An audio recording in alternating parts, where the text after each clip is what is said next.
Ассаламу алейкум туугандар, кандайсыздар? Назарыңыздарда кайрадан эле базар жок каналы. Бүгүн 7 август 2023 жыл мен сиздерге Дордой базарына жакын жерден Ак Жар конушунан бир сатылуучу үй көргөзмөкчүмүн. Биринчиден баруу жолун түшүндүрөйүн. Азыр мен турган жер туугандар Объездной жана Ак Жардын центральный көчөсүнүн кире беришинде. Ошол экөөнүн кесишинде турам. Ушул жерден түндүктү карай жүрөсүздөр. 29-көчө 39 даректе сатылуучу үйүбүз жайгашкан туугандар. Анан бир аз эле бул жакка карасаңыздар Дордой базары, бул жак келечек конушу, батыш тарабы Ак Бата конушу болуп калат туугандар. Ак Жар конушунун өзүнө 2 маршрутка, бирөөсү Ош базарына чейин, бирөөсү бул жана Орто Сайга чейин барат. Анан бул Объездныйдан шаардын бурчусуна автобус, дагы жана башка көптөгөн эле машиналар менен бара аласыздар. Эми барып калган маалыматты бир шекеден сиздерге берейин. Мынакей туугандар, келүү жолун түшүндүргөнчү бүгүнкү чыгашта сатылуучу үйгө да жетип келип калдым. Бул үйүбүздүн көчө тараптан көрүнүшү туугандар. Көчө тараптан мынакей сүрүлүп ачылып чалган дарбаза чоң, пескалыктан болгон забор, эң эле чыгыш чегара мынакей бул жерден башталат.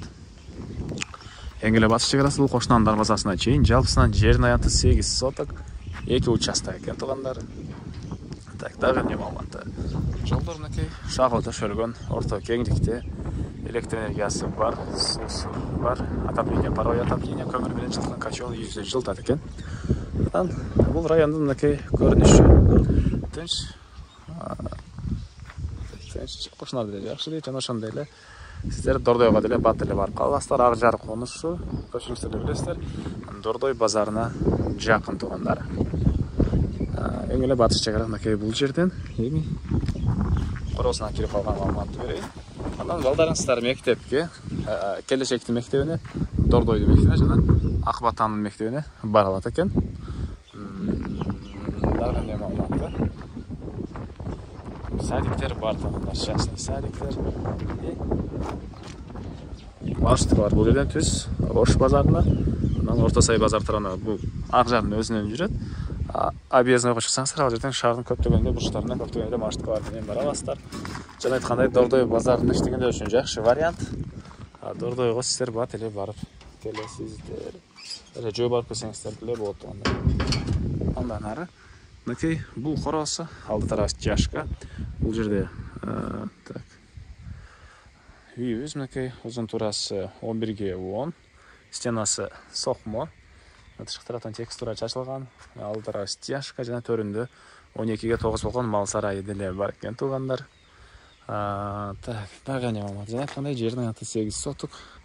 Кошунан болгон чегарага барамын, забор менен тосулган пескалык менен туугандар. Мынакей.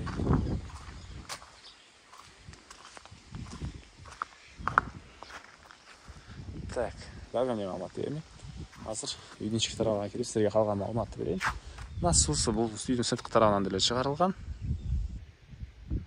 Үйдүн ички тарабынан деле чыгарылган туугандар. Андан ары үйүбүздүн негизги кирүүчү эшиги мынакей үйүбүздүн түштүк тарабынан орнотулуптур. Азыр кирип калган маалыматтарды берейин. Анан бул жакта эле мондай навестин түбүндө мынакей оокаттар турат. Склад катары деле бул жакты колдонсоңуздар болгудай туугандар.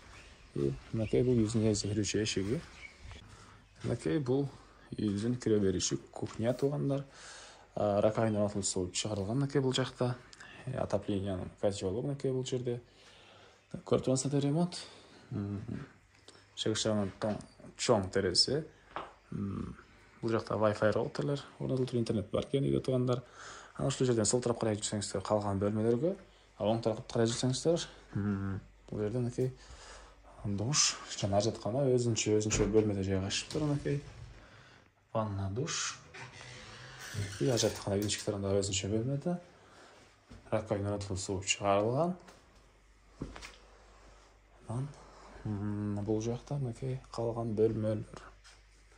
Бүгүндө бул жерде бир бөлмө, түштүк тараптан терезе, отоплениянын чугунай материалдары, полдор ламинат, оң тарапта бир спальный бөлмө. Мынакей көрүп турсаңыздар ремонт, түндүк тарабынан терезе жана полдору бул жердеки чыгаштан болгон пол экен. Андан ары түзөтсөк дагы бир бөлмө, түштүк тараптан терезе туугандар мынакей. Бул үйүбүздүн эң эле акыркы бөлмөсү. Түндүк тарабынан терезе көрүп тургансыздар. Ремонт. Демек, қорғасын ашып қалған маалыматтарды берейін. Мен қалай сатылушы үйдің қорғасындамын туғандар. Ондан ары сіздерге қалған маалыматтарды жекеден берейін туғандар. Бұл жағындағы бош жер, қаласаңыздар қос постройка саласыздар ба, жоқ ашына сияқты бақтарды егесіздерге. Су бар. Үйдің түш тұрғанда жатқаны бар, ішкі тұрғанда жатқаны бар. Үйдің түш тұрғанда жатқанаға шейін тротуар қойылған. Шығыш шекарасына келіп үйдің түбінен болып қалады. Бұл жақта 12-9 болған мал сарайы. Стенасы пескоблок, сейсмопоястары, колонналар қойылып тұр. Бұл үйдің түндік тарағынан көрініші. Анан туғандар, бұл мал сарайға бұға чейін бір елі ат қармалған. Анан Дордой базарына негізінен үйіз жақын болғанда байланышты швейницектің әректенсеңіздер жақшы вариант. Бұл жерде қалсаңыздар швейницекке өзгертіп жіберсеңіз болады екен. Көп мал қармалай елек, бір елі ат қармалған туғандар бұл жерінде. Мал қармайынсеңіздер, мал қармағанға ділі шарты бар. Ақырлары нәкей қылынған, бұл жақ нәкей ортасына бөлініп тұр. Бұл жерден чөп салынған адам өзі басқанға жері. Нәкей. Шындай болған мал сарай.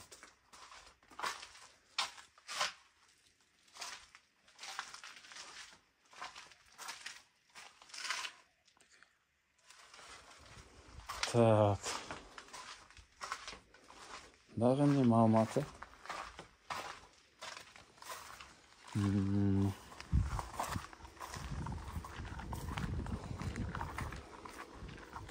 Айтып бұған ділі басы қалды шойт бұл үйдің. Бұл үйдің басы $45,000 сырлатып тұр. 8 соты участок, 11-ге 10 болған үй, 12-ге 9 болған мал сарай. Документтер бойынша айтпап тұрмын туғандар. Документтер бойынша айтсақ, қызыл кетеуіне уже разрешениясы берілген. Азыр турылатқан ұчыр екен документіне. Ал жөнде да елер номер экранда толығырақ түрді сұрап білсеңіздер болады. 8 соток жер, үй басы $45,000, анан дағы сөйлешу болады. Есін экранда соны қосылешіп көріңіздер туғандар.